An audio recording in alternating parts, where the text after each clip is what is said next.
कराची का इंफ्रास्ट्रक्चर नशे के आदी अफराद के निरगे में नजर आ रहा है। नशइयों ने नाज़माबाद में लगे पाक फजाइये के तैयारे को भी नहीं बख्शा। जहाज के अंदर की चादर काट कर बेच डालने के बाद अब इर्द गिर्द की हिफाजती ग्रिल का सफाया भी किया जा रहा है। इसी पर बात करेंगे, वहां पर मौजूद हैं डॉन न्यूज़ के नुमाइंदे आसिम खान से। आसिम खान, आप बताएगा क्या सूरत हाल आप देख रहे हैं इस वक्त और इंतजामिया का क्या मौक़िफ़ है, क्या कर रही है वो?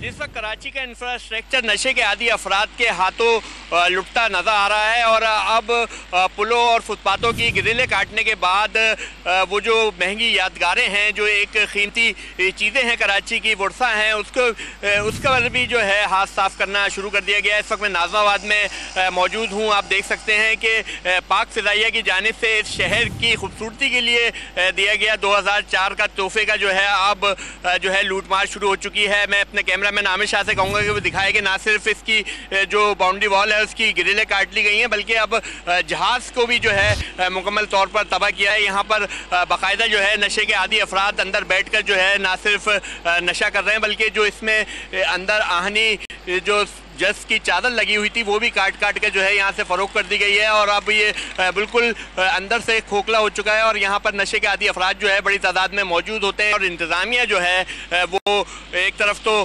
शहर की खूबसूरती के दावे करती नज़र आती है, लेकिन यहाँ पर सूरत हाल जो है आप देख सकते हैं कि इंतहाई ख़राब है और ये जहाज़ जो है अब इसकी बुनियादें भी जो हैं वो हिलना शुरू हो गई हैं और किसी वक्त भी जो है ये मुकम्मल तौर पर ज़मीन बोस हो सकता है।